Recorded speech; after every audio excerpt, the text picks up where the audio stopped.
அனைவருக்கும் வணக்கம். நீங்க பார்த்துட்டு இருக்கிறது ஸ்ரீ விஷ்ணு ஜோதிடம். நான் உங்க லட்சுமி நாராயணன். நாம இந்த வீடியோல பார்க்க போற தலைப்பு என்ன அப்படின்னு பாத்தீங்கன்னா, மேஷ ராசிக்கு இந்த வருட குரு பயிற்சி எப்படி இருக்கும் அப்படிங்கறத இந்த வீடியோல பார்க்க போறோம். இந்த வருடம் ஒரு அற்புதமான ஒரு கிரக பயிற்சிங்க. இந்த குரு பயிற்சியை பொறுத்த வரைக்கும் மேஷ ராசிக்கு அதை வரிசையா நம்ம பார்ப்போம். ஸோ இந்த வீடியோ பாத்தீங்கன்னா ஒரு 4 பார்ட்டா இருக்க போகுது. அதாவது முதல்ல மேஷ ராசிக்காரங்களுக்கு இந்த குரு பயிற்சி எந்த மாதிரியான சிறப்பை வழங்க போகுது, அதாவது இந்த கிரகநிலை எந்த மாதிரியான சிறப்பா உங்களுக்கு இருக்க போகுது அப்படிங்கறத ஒரு சின்ன விளக்கத்தோட முதல்ல ஆரம்பிக்கிறோம். ரெண்டாவது வந்து பொருளாதார வாழ்க்கை எப்படி இருக்கும், மூணாவது வந்து குடும்ப வாழ்க்கை, அதாவது அகம் சார்ந்த விஷயங்கள், உடல்நலம், குழந்தைங்க, திருமணம், இந்த மாதிரி எல்லா விஷயத்தையுமே அதில் பார்க்க போறோம். நாலாவதுல தசாபுத்தி பலன்கள், அது ரொம்ப ரொம்ப முக்கியம். இந்த குரு பயிற்சி மட்டும் இல்லாம ஆயுள் முழுக்கவே உங்களோட தசாபுத்தியின் அடிப்படையில் இந்த பயிற்சி பலன்களை எப்படி எடுக்கணும் அப்படிங்கறத அதில் பார்க்க போறோம். ஸோ கடைசியா போனஸா பரிகாரங்கள் அப்படிங்கிறதையும் பார்க்க போறோம். ஸோ கடைசி வரைக்கும் பார்த்தீங்கன்னா ஒரு நல்ல புரிதல் இருக்கும். அப்படி உங்களுக்கு டைம் இல்லை அப்படின்னா ஒவ்வொரு செக்ஷனுக்கு முன்னான டைம் ஸ்டாம்ப் அப்படிங்கிறதையும் கீழே டிஸ்கிரிப்ஷன்லையும் கொடுத்துருக்கேன், முதல் கமெண்ட்லையும் பின் பண்ணி வச்சிருக்கேன், மறக்காம போய் செக் பண்ணி பாருங்க. ஸோ டைம் வேஸ்ட் பண்ணாம இன்னைக்கு வீடியோக்கு போயிடலாம். அதுக்கு முன்னால என்கிட்ட உங்களோட ஜாதகத்தை கொடுத்து தனிப்பட்ட முறையில் ஜாதக பலன்கள் தெரிஞ்சுக்கணும்னு நினைச்சீங்கன்னா கீழே என்னோட வாட்ஸ்அப் நம்பர் கொடுத்துருக்கேன், அதில் நீங்க தொடர்பு கொள்ளலாம். வாங்க இன்னைக்கு வீடியோக்கு போகலாம்.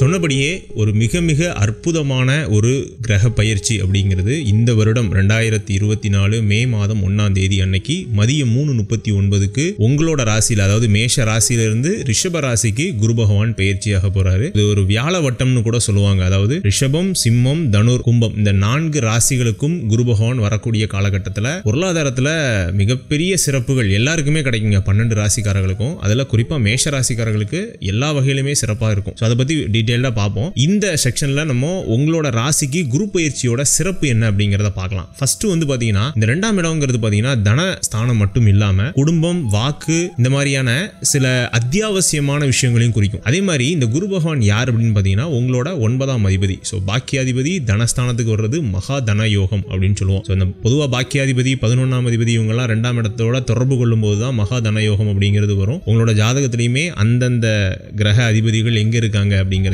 பார்த்துக்கோங்க. குறிப்பா இப்போ இந்த குரு தசை நடக்கிறவங்களுக்குலாம் மிகச்சிறந்த ஒரு அமைப்பா இருக்கும். அதை பத்தி நம்ம கடைசி பேசுவோம். இந்த குரு பகவான் 2ஆம் இடத்துல வந்ததோட மட்டுமல்லாம தன்னோட 3 பார்வைகளால, குரு பகவானுக்கு மொத்தம் 3 பார்வைகள் உண்டு, 5, 7, 9. ஸோ இந்த 5ஆம் பார்வையா உங்களோட ராசிக்கு 6ஆம் இடத்தையும், உங்களோட ராசிக்கு 8ஆம் இடத்தையும், உங்களோட ராசிக்கு 10ஆம் இடத்தையும் பார்க்கிறாரு. ஸோ இந்த 3 ஸ்தானங்களுமே பணபர ஸ்தானங்கள். அதோட மட்டும் இல்லாம அவர் வரக்கூடிய ஸ்தானமே பணபர ஸ்தானம் தான். அப்போ பணத்துக்கு குறைவில்லை அப்படிங்கிறத நீங்களே யூகிச்சுக்கலாம். ஸோ அதை தான் இந்த ஃபர்ஸ்ட் செக்ஷன்ல பார்க்க போறோம். பொருளாதாரம் எப்படி இருக்க போது மேஷ ராசிக்காரர்களுக்கு. முதல்ல இனிமே எப்படி இருக்க போது அப்படின்னு பார்க்கறதுக்கு முன்னாடி கடந்த ஒரு 20 மாதங்கள் எப்படி இருந்துச்சு, ரொம்ப ரொம்ப கடினம், அதுதான் உண்மை. ஏன்னா உங்க ராசிலேயே ராகு இருந்தாரு, 7ஆம் இடத்துல கேது இருந்தாரு. இது போதா குறைக்கு லக்ன ஜென்ம குரு வேற. ஸோ அதுவுமே கடினமான ஒரு காலகட்டமாக தான் இருந்திருக்கும் கடந்த 2022 இருந்து 23, 24 இந்த ஜனவரி வரைக்குமே. இப்போ தான் ஒரு சின்ன விடிவு காலம் இந்த ராகு கேது பயிற்சிக்கு அப்புறம். இது நடந்து ஒரு 4-5 மாதங்கள் ஆகுது. அந்த ராகு பகவான் 12ஆம் இடத்துக்கு போயிருக்காரு. அது மட்டும் இல்லாம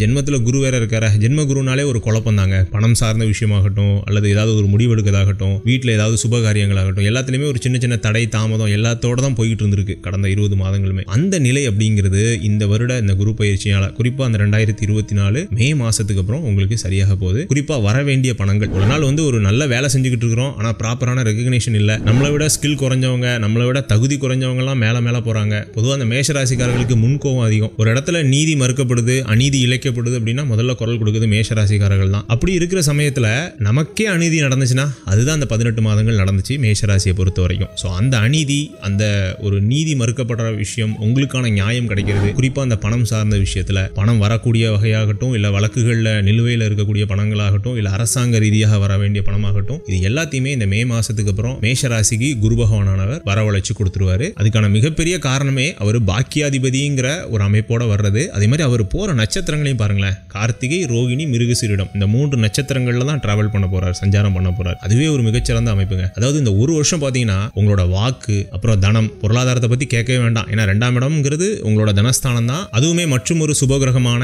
சுக்கிரனோட வீடு. இதுல நிறைய பேர் நான் கேள்விப்படுறேன், நிறைய பேர் அவங்களோட தெரிஞ்சவங்க சொல்றது இல்ல வேற வீடியோக்கள் பார்த்து சுக்கிரனோட வீட்டுக்கு குரு வரும்போது பெருசா நன்மைகளை கொடுக்க மாட்டாரு, அந்த 2ஆம் இடத்தோட தனங்கள் வந்து கையில கிடைக்காது, இல்ல தனஸ்தானம் பாதிக்கப்படுது அப்படின்னு நிறைய பேர் சொல்றாங்க. விஷயம் என்னன்னா இந்த இடத்துல தான் நீங்க இந்த சுபகிரகம் பாவகிரகத்தோட விளைவுகளை நீங்க தெரிஞ்சுக்கணும். சுபகிரகம் எப்போதுமே சுபகிரகம் தான். இப்போ உதாரணத்துக்கு 2 அரசர்கள் இருக்கிறாங்க, 2 கிங்டம் இருக்குன்னு வச்சுக்கோங்களேன், 2 அரசாங்கம் இருக்குது. அந்த சோல்ஜர்ஸ் தான் சண்டை போடுவாங்களே தவிர நேரடியாக அந்த அரசாங்க அந்த மேலே இருக்க அந்த பதவியில் இருக்கிறவங்க சண்டை போட மாட்டாங்க. 2 அரசர்கள் சண்டை போட மாட்டாங்க இல்லையா? தான் இந்த இடத்துல உதாரணமே. சுக்கிரன் வந்து இந்த இடத்துல பொருளணியோட தலைவர், அதாவது ஒரு அரசர் மாதிரி. குரு வந்து அருளணியோட தலைவர். ஸோ இந்த 2 பேரும் சண்டை போட மாட்டாங்க. இடையில கிடக்கிற அந்த செவ்வாய், சனி, ராகு இவங்க தான் சண்டை போடுவாங்க. ஸோ அதனால இந்த சுக்கிரனோட வீட்டுக்கு குருவோ, குருவோட வீட்டுக்கு சுக்கிரன் வர்றதோ மிகச்சிறந்த நல்ல விஷயம். இப்போ நீங்க பாருங்களேன், சுக்கிரன் எங்க உச்சமாகிறாரு? குருவோட மீன ராசியில. புரிதுங்களா உங்களுக்கு? இதுதான் விஷயம். ஸோ அதனால சுபகிரகங்களுக்கு ஒரு தனி தன்மை இருக்கு, பாவகிரகங்களுக்கு ஒரு தனித்தன்மை இருக்கு. இதை நீங்க புரிஞ்சுக்கணும். அதனால சுக்கிரனோட வீட்டுக்கு குரு வர்றதுனால எந்த விதமான தோஷமும் கிடையாது. 100% அது நல்ல பலன்களை தான் கொடுக்கும். குறிப்பா பாக்கியாதிபதி 2க்கு வரும்போது பொருள் சார்ந்த விஷயங்கள்ல மேஷராசிக்கு ஒரு மிகச்சிறந்த பலன்களை கொடுக்க போதுங்கிறதுல எந்த சந்தேகமும் கிடையாது. அதே மாதிரி தொழில் பண்ணிட்டு இருக்கவங்களுக்கு இவ்வளவு நாள் வருமானம் இல்ல, எக்கச்சக்கமான ஒரு மன அழுத்தம், பணம் வருது போகுது, பணம் வருது போகுதுங்கிற மாதிரி தான் இருக்கே தவிர கையில நிக்க மாட்டேங்குது, கடனுக்கு தான் போகுது, வட்டி தான் கட்டுறோம், இந்த மாதிரி நிறைய புலம்பல்கள், அந்த அமைப்புகள் அப்படிங்கிறது இனிமே கொஞ்சம் கொஞ்சமா சரியாக போகுது. குறிப்பா ரோகிணி நட்சத்திரத்துல குரு பகவான் சஞ்சரிக்க போற ஆகஸ்ட் மாசத்துல இருந்து, ஆகஸ்ட், செப்டம்பர், அக்டோபர், நவம்பர் இந்த 4 மாதமும் குரு பகவான் ரோகிணி நட்சத்திரத்துல சஞ்சரிப்பாரு. அது இயல்பாவே உங்களோட 4ஆம் அதிபதிங்கிறதுனால அந்த நேரத்துல பணம்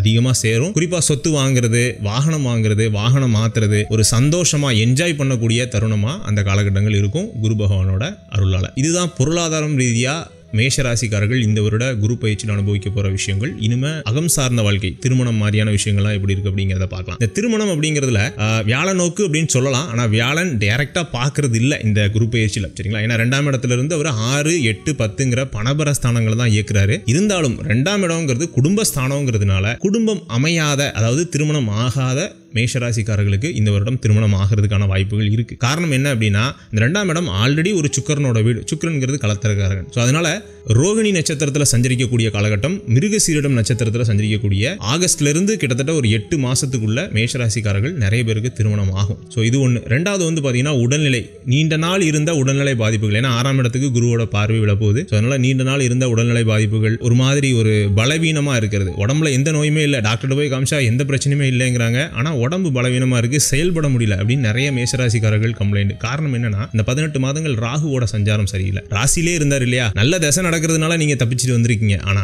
ராகுவோட காரகமே இப்படிதான். அதாவது ஒரு நல்லா இருக்கிற மனுஷனை அப்படியே வந்து பலவீனப்படுத்துறது, பலவீனமான மனுஷனை இன்னும் பலவீனப்படுத்துறது தான் ராகுவோட வேலை. இந்த ராகு கேது பயிற்சியும் நடந்து குரு பயிற்சியும் நடக்கிறதுனால இனிமே அந்த பலவீனங்கள் அப்படிங்கிறது தெரியாது. இனிமே ரொம்ப ஃப்ரெஷ்ஷா இருப்பீங்க. உடல் அளவிலும் சரி, மனதளவிலும் சரி, ரொம்ப ஃப்ரெஷ்ஷா, ஒரு புத்துணர்ச்சியா அடுத்து உங்களோட இலக்குகளை எதிர்கொள்றதுக்கு மன அளவுல நீங்க தயாராகி இருப்பீங்க. அதனால ஹெல்த் ரிலேட்டடா 100% ரெக்கவர் ஆகக்கூடிய ஒரு காலகட்டமா தான் இந்த குரு பயிற்சி வரப்போகுது. முதலே சொன்ன மாதிரி திருமணம் நடக்கும், சுபகாரியங்கள் வீட்டில் வரும், லேண்ட் வாங்குவீங்க, கார் வாங்குவீங்க, இந்த மாதிரியான சந்தோஷமான விஷயங்கள்லாம் ஒரு பக்கம் இருந்தா கூட 8ஆம் இடத்தையும் குரு தொடர்பு கொள்றார். ஸோ அந்த 8ஆம் இடம்ங்கிறது சின்ன சின்ன அவமானங்களை குறிக்கும். அதே மாதிரி நீண்ட நாள் இழுபறியா இருக்கக்கூடிய கேசஸ், அதாவது வழக்குகளை குறிக்கும். வழக்குல சிறிது வெற்றி கிடைச்சா கூட அதுல சில விரயங்களும் ஏற்படும். அதாவது ஒரு குறிப்பிட்ட ஒரு 10 ரூபா செலவாகும் நினைக்கிற இடத்துல 12 ரூபா 15 ரூபா செலவாகும், சரிங்களா? ஒரு 20% 50% கூடுதலா செலவாகிறதுக்கான வாய்ப்புகள் வழக்கு விஷயங்கள்ல உண்டுங்கிறதையும் ஞாபகம் வச்சுக்கோங்க. மற்றபடி வேலை செய்யறவங்க, தொழில் செய்யறவங்க, அவங்களோட ஆபீஸ்ல இருக்கக்கூடிய அந்த அட்மாஸ்பியர் அப்படிங்கிறது ரொம்பவே சூப்பரா இருக்கும். ஒரு கம்ஃபர்டபுளான ஒரு தன்மைக்குள்ள போக ஆரம்பிப்பீங்க. ப்ரமோஷன் மாதிரியான விஷயங்கள் டெய்லி உங்களை விசாரிப்பாங்க, வந்து உங்களுக்கு எல்லாமே கிடைக்குதா, உங்களுக்கு வந்து நீங்க சரியான ஒரு பாதையில தான் போயிட்டு இருக்கீங்களா, ப்ராக்ரஸ் உங்களுக்கு எப்படி இருக்குது. இவ்வளவு நாள் கண்டுக்காதவங்களாம் நம்மளை கண்டுக்குவாங்க. அதுதான் அந்த 2ஆம் இடத்தோட இது. உங்களோட வாக்கு ஒரு இடத்துல நிற்கும். எவ்வளவு நாள் அதான பிரச்சனை. நம்ம என்ன சொன்னாலும் அதை வந்து சரி சரின்னு கேட்டுட்டு கேட்க மாட்டேங்கிறாங்க நமக்கு கீழே உள்ளவங்க. இப்போ ஒரு சுப்பீரியரா இருக்காரு ஒரு மேஷராசிக்காரரு, கீழே ஒரு 100-200 பேர் வேலை செய்யறாங்க, நம்மகிட்ட சரி சரின்னு தலையாடிட்டு போய் வேற வேலையை செய்யறாங்க அப்படிங்கிற கம்ப்ளைண்ட்டும் வந்துச்சு. இதுக்கு காரணம் அந்த ஜென்மகுரு மட்டும் இல்லாம இந்த ராகுவோட மேஷராசியோட தன்மை. ஒரு மாதிரி அந்த ஒரு கடினம் அப்படிங்கிறது விலகக்கூடிய ஒரு தன்மை தான் இந்த குரு பகவான் அப்படிங்கிறது 2ஆம் இடத்துக்கு வந்து மேஷராசிக்கு கொடுக்க போறாரு. ஸோ ஓவராலா இந்த 2ஆம் இடத்துக்கு வரக்கூடிய குரு பகவான் தொழில் வகையாகட்டும், வேலை வகையாகட்டும், ஹெல்த் ரிலேட்டட் ஆகட்டும், அல்லது உங்களோட பரஸ்பர அந்த உறவுகளாகட்டும், வீட்டில் குடும்பத்தில் குழந்தைங்க வகையில் எல்லாத்துலேயுமே ஒரு சுபயோக பலன்களை தான் கொடுக்க போகுது அப்படிங்கிறதுல எந்த சந்தேகமும் கிடையாது. இதுக்கப்புறம் இதுதான் ரொம்ப முக்கியமான ஒரு விஷயம், தசாபுத்தி பலன்கள். இது எல்லாத்தையுமே அனுபவிக்கிறதுக்கு நமக்கு ஒரு பாக்கியம் வேணும் இல்லையா? நம்ம சொல்லியாச்சு, கிட்டத்தட்ட ஒரு 12 வருஷத்துக்கு அப்புறம் 2ஆம் இடத்துக்கு குரு பகவான் வராரு அப்படின்னு நீங்க பாத்துட்டீங்க. ஆனா இந்த 2ஆம் இடத்துக்கு குரு பகவான் வரும்போது நமக்கு ஒரு நல்ல தசை நடக்கணும் இல்லையா? ஸோ அதை தான் இந்த செக்ஷன்ல பார்க்க போறோம். தசை தெரியாதவங்களுக்கு ஒரு சின்ன ஒரு அட்டவணை நாங்கள் ப்ரிப்பேர் பண்ணியிருக்கோம். இது நீங்க நிறைய பேர் பார்த்துருக்கலாம். இதுல முதல்ல உங்களோட நட்சத்திரம் இருக்குது. அதாவது மேஷராசியில மொத்தம் 3 நட்சத்திரங்கள் தான் இருக்கும், அஸ்வதி, பரணி, கார்த்திகை. ஸோ இந்த 3 நட்சத்திரத்தில் பிறந்தவங்க தான் இந்த வீடியோ நீங்க பார்த்துட்டு இருப்பீங்க. இந்த 3 நட்சத்திரத்துக்கு நேரா உங்களோட வயது இதில் நீங்கள் இப்போ என்ன தசை நடக்குது அப்படிங்கிறத பார்த்துக்கலாம். அதாவது நேராக நீங்கள் பார்த்தீங்கன்னா உங்களோட வயதுக்கு நேராக இப்போ என்ன தசை நடக்குதோ அதுதான் இப்போ உங்களுக்கு நடக்கக்கூடிய நடப்பு தசை. இதை ஞாபகம் வச்சுக்கோங்க. அதுக்கு பின்னாலேயும் ஒரு நிறம் இருக்குது சரிங்களா. அது வந்து மஞ்சளாவோ இல்லை சிகப்பாவோ அல்லது பச்சையாவோ இருக்கும். அதை வச்சும் நீங்கள் இந்த தசை நல்ல தசையா கெட்ட தசையாங்கிறத கணிச்சிக்கலாம். ஆனால் உங்களுக்கு அந்த சிரமத்தையும் கொடுக்கக்கூடாதுன்னு நான் இந்த தசையை 9 வேரியண்டாக உங்களுக்கு எப்படி எவ்வளோ பர்சன்டேஜில் பலன் கொடுக்கும் அப்படிங்கிறத அடுத்த ஸ்லைடில் நான் காமிக்கிறேன். ஸோ இந்த ஸ்லைடை பாருங்கள். மேஷராசியை பொறுத்த வரைக்கும் இப்போ தசாபுத்தியின் அடிப்படையில் உங்களுக்கு இந்த குரு பயிற்சியோட நான் இப்போ சொன்ன பலன்கள்லாம் இருக்கு இல்லையா, அந்த பலன்களில் எவ்வளோ பர்சன்டேஜ் கிடைக்கும் அப்படிங்கிறதான் இது இல்லஸ்ட்ரேட் பண்ணுது. இப்போ நீங்கள் இதில் வரிசையாக பார்க்கலாம். மொத்தம் 3 கேட்டகரியில் இருக்கும். ஒன்று வந்து நன்மை அப்படிங்கக்கூடிய கேட்டகரி ஃபர்ஸ்ட், ரெண்டாவது வந்து மத்தியமங்கிற கேட்டகரி, மூணாவது வந்து தீமை அப்படிங்கிற கேட்டகரி. இதை நீங்கள் பார்த்தாலே ஒரு புரிதல் கிடைச்சிடும். இதில் வந்து எவ்வளோக்கு எவ்வளோ ஹையர் பர்சன்டேஜ் நீங்கள் எடுக்கிறீங்களோ அதுதான் உங்களோட நல்ல ஒரு தசை அப்படின்னு அர்த்தம். ஸோ இப்போ அந்த முதல் இதை மட்டும் நான் விளக்குறேன். நன்மை அளிக்கக்கூடிய கேட்டகரியில் ஃபர்ஸ்ட் வேரியன்ட் அப்படிங்கிறது சூரிய தசையோ சந்திர தசையோ செவ்வாய் தசையோ அல்லது குரு தசையோ இப்போ நடந்து இதில் புத்தியை நம்ம எடுத்துக்கலாம். ஸோ இந்த 4 தசை புத்திகளில் இப்போ உங்களுக்கு ஏதோ ஒரு தசை புத்தி நடந்து இந்த கிரகங்களுக்கு சந்திரன் அல்லது குருவோட பார்வை அல்லது சேர்க்கை அல்லது வீடுகளில் இந்த கிரகங்கள் இருந்துச்சு அப்படின்னா உங்களுக்கு 100% நன்மை அப்படிங்கிறது நான் சொன்ன அவ்வளோ பலன்களுமே 100% கிடைச்சிருங்க.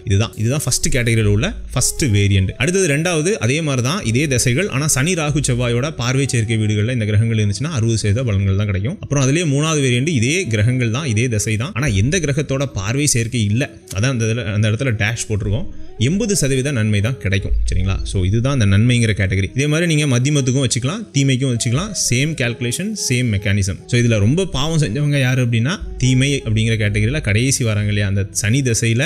அந்த சனி தசைக்கும் ராகுவோடையோ அல்லது சனியோடையோ பார்வை சேர்க்கை வீடுகளில் இருந்துச்சு அப்படின்னா இதில் எப்படி சனி தசைக்கே சனி பார்வை சேர்க்கை கிடைக்கும்னு நீங்கள் நினைக்கலாம். நிறைய பேர் அதை கமெண்ட்லையும் கேட்டிருந்தீங்க போன வீடியோக்குள்ள. இதில் வந்து அந்த சனி தசைங்கிறது தன்னோட வீட்டிலே இருக்கிறாரு, மகரத்திலே இருக்கிறாரு அல்லது வந்து கும்பத்திலே இருக்கிறாருன்னு வைங்களேன். அது வந்து எப்படின்னாலும் அவரோட வீடு தானே சரிங்களா. அதே மாதிரி சனி ராகு சேர்ந்துருக்குது, சனி செவ்வாய் சேர்ந்துருக்கு. இந்த இடத்துல செவ்வாய் அப்படிங்கிறத அவங்க போடல. ஸோ செவ்வாயை நீங்கள் சேர்த்துக்கலாம். சனி திசையில் ராகு சனி செவ்வாய் இந்த 3 பார்வை சேர்க்கை வீடுகளில் அந்த கிரகங்கள் இருக்கும்போது 0% தான் கிடைக்கும். அதாவது உங்களுக்கு இது வந்து ஒரு கர்மா செயல்படக்கூடிய காலகட்டம், அதாவது ஒரு மோசமான கர்மா செயல்படக்கூடிய காலகட்டம். நீங்கள் அதுக்கு சில பரிகாரங்களும் பண்ணணும், நிறைய தான தர்மங்கள் பண்ணணும், முடிஞ்ச அளவுக்கு அமைதியாக இருக்கணும். அதுதான் உண்மை. 2ஆம் இடத்துக்கு குரு வந்து உங்களுக்கு இந்த யானை பசிக்கு சோளபுரி தான். கர்மா அங்கே ஆல்ரெடி விளாண்டுக்கிட்டு இருக்கு, யானை பசி மாதிரி விளாண்டுக்கிட்டு இருக்கு. 2ஆம் இடத்துக்கு குரு வந்து கொடுக்கக்கூடிய பலன்கள்லாம் சோளபுரி மாதிரி தான் இருக்கும். நல்ல பாலைவனத்தில் ஒரு தென்றல் வீசின மாதிரி தான் இருக்கும் சரிங்களா. ஸோ அதனால அவங்க வந்து பெருசாக அந்த பலன்களை எதிர்பார்க்க கூடாது. ஆனால் பரிகாரங்களில் நம்ம அதை பற்றி பார்க்கலாம். ஸோ இப்போ உங்களுக்கு வந்து இந்த அட்டவணை ஒரு புரிதல் ஏற்பட்டிருக்கும்னு நினைக்கிறேன். இதே மாதிரி நீங்கள் வந்து உங்களோட எல்லா தசைகளையும் பார்த்து அந்த குரு பயிற்சியோ இல்லை சனி பயிற்சியோ இல்லை ராகு கேது பயிற்சியோ பார்த்தீங்கன்னா ஒரு முழு புரிதல் கிடைக்குங்கிறதையும் ஞாபகம் வச்சுக்கோங்க சரிங்களா. கிட்டத்தட்ட இந்த வீடியோவோட கடைசி செக்ஷனுக்கு வந்துட்டோம். அதாவது பரிகாரங்கள்னு பார்க்கும்போது ஒவ்வொரு தசைக்கும் ஒவ்வொரு பரிகாரம் வரும். ஆனாலும் இந்த வருடம் பொதுவான இந்த குரு பயிற்சிக்கான பரிகாரம்ங்கிறது அவர் வந்து சுக்கிரனோட வீட்டுக்கு போறதுனால வெள்ளிக்கிழமை தோறும் சிவன் வழிபாட காலையில 6 to 7 சுக்கிர உரையில பண்ணிட்டு வர்றது எல்லா ராசிக்கும் உங்களுக்கும் நீங்களும் அதை பண்ணிட்டு வரலாம். அதே மாதிரி ஒவ்வொரு நட்சத்திரத்துக்கும் மேஷராசியில உள்ள ஒவ்வொரு நட்சத்திரத்துக்கும் ஒவ்வொரு கடவுளர்கள் இருக்காங்க. அதையும் நான் உங்களுக்கு சொல்றேன். அசுபதி நட்சத்திரத்துக்காரர்கள் ஆஞ்சநேயர் வழிபாட பண்ணிட்டு வாங்க. பரணி நட்சத்திரத்துக்காரர்கள் விஷ்ணு அல்லது பெருமாள் வழிபாட்டை பண்ணிட்டு வரலாம். கார்த்திகை நட்சத்திரத்துக்காரர்கள் உங்க பக்கத்தில் இருக்கக்கூடிய ஏதாவது சிவ வழிபாடு சிவன் கோயிலை செலக்ட் பண்ணிக்கோங்க. ஏதாவது ஒரு நாள் நல்ல நாள்ல நீங்க போயிட்டு வரலாம். அவ்வளவுதாங்க இந்த வீடியோ பிடிச்சிருந்துச்சுன்னா லைக் பண்ணுங்க. இந்த வீடியோ தொடர்பான ஏதாவது சந்தேகங்கள் உங்களுக்கு இருந்துச்சுன்னா கீழே கமெண்ட் செக்ஷனில் கமெண்ட் பண்ணுங்க. என்கிட்ட உங்களோட ஜாதகத்தை கொடுத்து தனிப்பட்ட முறையில் ஜாதக பலன்கள் தெரிஞ்சுக்கணும்னு நினைச்சீங்கன்னா கீழே என்னோட வாட்ஸ்அப் நம்பர் கொடுத்துருக்கேன். அதில் என்ன நீங்கள் தொடர்பு கொள்ளலாம். நம்மளோட வீடியோ ஃபேஸ்புக் இன்ஸ்டாகிராம்லேயும் இப்போ வருது. ஸோ அங்கே நீங்கள் பார்க்குறவங்க தாராளமாக பார்க்கலாம். அந்த பேஜஸை இன்னும் ஃபாலோ பண்ணாதவங்க தாராளமாக பண்ணிக்கலாம். ஸோ இங்கே பார்க்குறதா அங்கேயும் இருக்கும், பெருசாக வித்தியாசம் இல்லை. இருந்தாலும் அங்கேயும் போய் ஒரு தடவை பார்க்கலாம் சரிங்களா. என்கிட்ட உங்களோட ஜாதகத்தை கொடுத்து தனிப்பட்ட முறையில் ஜாதக பலன்கள் தெரிஞ்சுக்கணும்னு நினச்சிங்கன்னா கீழே என்னோட வாட்ஸ்அப் நம்பர் கொடுத்துருக்கேன். அதில் நீங்கள் தொடர்பு கொள்ளலாம். மீண்டும் இதே போன்றதொரு நல்ல வீடியோவில் நான் உங்களை சந்திக்கிறேன். அதுவரை உங்களிடமிருந்து விடைபெறுவது உங்கள் லக்ஷ்மி நாராயணன். நன்றி, வணக்கம்.